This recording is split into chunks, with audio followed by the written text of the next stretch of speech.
Well everyone, it's time for us to go and take a look at the Samsung Galaxy A55 and compare it against the iPhone 14 and see which particular phone is a better one for you. Now I will probably tell you, to the average person, buying a phone like either one of these are still going to be really good options for the average person. And although we're comparing Android and iOS and all that stuff, there's still a lot of good quality stuff between both these phones that I'm still a huge fan of. And no matter which phone you're going to buy, you're still going to be getting a very good quality device from both. So there's a lot of similarities here for sure. And if you're going to pick up one, like I mentioned, there's not one that's like the best one, in every area, but there's some good quality things going on for both these that makes me a humongous fan of both these watches. So if you want to pick up either one of these phones, links will be down in the description. You can get them from there and you can help support the channel at the exact same time. Now starting off with the outside of both these phones, the iPhone 14, which came out back in 2022, on the front of this phone has a 6.1-inch Super Retina XDR OLED display. And it's a good size panel. It's definitely smaller than the Galaxy A55, but it's a good size phone. It still has the notch up top and it's a 60Hz panel as well, but it's not a terrible looking device. And I still think for the most part, for a majority of things that you're going to do with it, I still think it's a very, very good phone for sure. Again, it's not like a perfect phone by any means, but I definitely do think like if you're going to go through and purchase a device, this thing is not a bad option. It's still a good looking phone. The Galaxy A55 on the other hand is a little bit of a different story.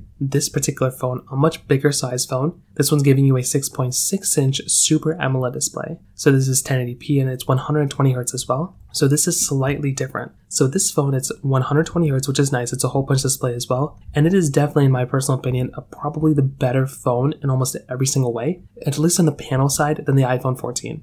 I would say the main benefit the iPhone 14 has over the A55 is its brightness. It looks like the iPhone 14, the quality of the panel is better, and it does get slightly more bright than the A55, but I still think the A55 is still a very, very good phone for sure as well. And it's not like it's like this big, massive difference either, at least as far as I can tell. So definitely from the panel side, I would definitely say without a doubt, the iPhone 14 is still a good looking phone, but the A55 is probably better here for the most part. Now on top of that, another big thing, in terms of the port selection on the bottom, the iPhone 14 has a Lightning port, the Galaxy A55 has that USB Type-C port, which is very cool, and I definitely like having USB-C more than Lightning. You're still maintaining kind of like flat sides on both these phones. On the back side of both, you're getting standard glass backs, which is really nice. You're getting a SIM card tray on the A55, you're not getting one on the 14. And you're also getting a micro SD card slot inside of the iPhone, inside of the Galaxy 55 as well, which is another very cool thing going on for that particular phone. And that in of itself is a very cool thing that I actually like a lot about the Galaxy A55 over the iPhone 14. Now, on top of that, another big thing going on for the iPhone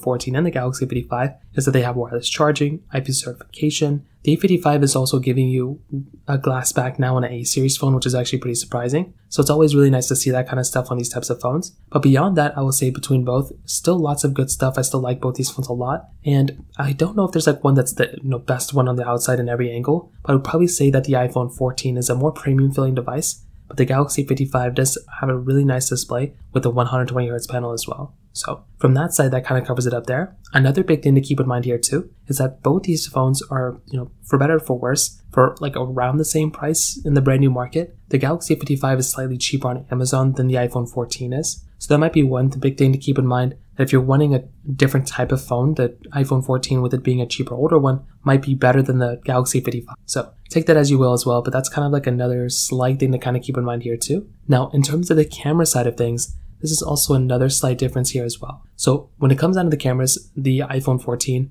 is basically going to be giving you a dual camera setup, a 12 megapixel wide and 12 megapixel ultra wide camera. Whereas on the Galaxy 55, you're getting a 50 megapixel wide, 12 megapixel ultra wide, then a 5 megapixel macro lens. So in my personal opinion, it is really nice to basically be able to go through and have a triple camera setup. Unfortunately, with the A55, it's not quite the triple camera setup that you'd probably be thinking it is. It's the different type of lens. It's not that exact one. It is a slightly different type of camera when it comes down to it, because it is a macro lens and not a standard telephoto lens. So you're going to be getting 4K at 60 on the front and the back of the iPhone 14. The Galaxy A55 can only do 4K at 30 on the front and the back. That is a pretty big deal for me, and this in and of itself is probably going to be one of those things that I look at, and I'm going to be very, very sad that that type of phone is not really going to be giving me like standard 4K at 60. So for my duration of ever using my, for my Galaxy 55, I'm going to be feeling very left out that that type of phone is not going to be giving me my, standard, like the 4K at 60 that I need on the front and the back. And phones nowadays are giving you like 8K capability as well. So there's a lot of crazy stuff going on for this particular phone, and I definitely will tell you when it comes down to both, the iPhone 14 is probably going to be the better one in almost every single angle than the Galaxy A55. And when it comes down to the camera side, from basically every single side, that's basically what ends up happening, that you're going to be getting the overall better phone for sure inside of the iPhone 14 than the Galaxy A55. So from that side as well, that kind of covers it up there. Now, in terms of the software longevity, this is also going to be another big thing to kind of keep in mind here too. So right now, I really don't know how long the Galaxy A55 is going to last, but even without me knowing that, there is still a very, very high likelihood that the Galaxy A55 is not going to last as long as the iPhone 14. And that's kind of what ends up happening here for the most part. Like if I'm going to go through and buy a phone like the Galaxy A55 or the iPhone 14, I can rest assured knowing that my iPhone 14 is probably going to last a longer period of time than my Galaxy A55. And that's kind of what ends up happening most of the part when you look at a cheaper Galaxy iPhone compared to like the latest and greatest iPhone for that matter. So from that side, that's kind of one other thing to kind of keep in mind there too.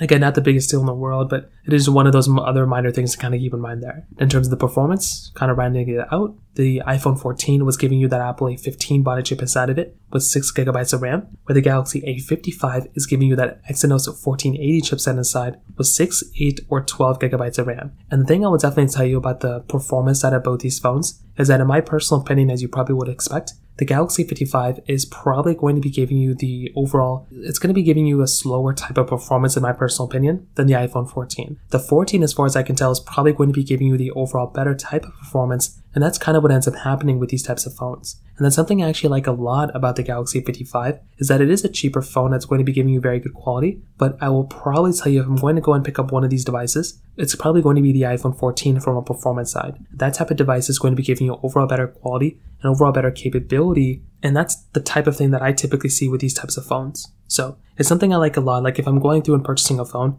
I like the fact that my Galaxy A55 is going to be giving me that type of performance and that type of capability, but the iPhone 14 is probably, potentially going to be the better one as far as I can tell from that particular side as well. So once again, kind of keep that in mind. And overall, what I can definitely tell you between both these types of devices is that both these phones are very good. And I don't know if there's one that's like the best one of all time, but if I'm going to go and look at one of these types of devices, I would probably have to look at something like the, iPhone 14 as probably being the best one in almost every single area. I think that is the one that I'd look at and I'd be very, very happy for me to recommend to people.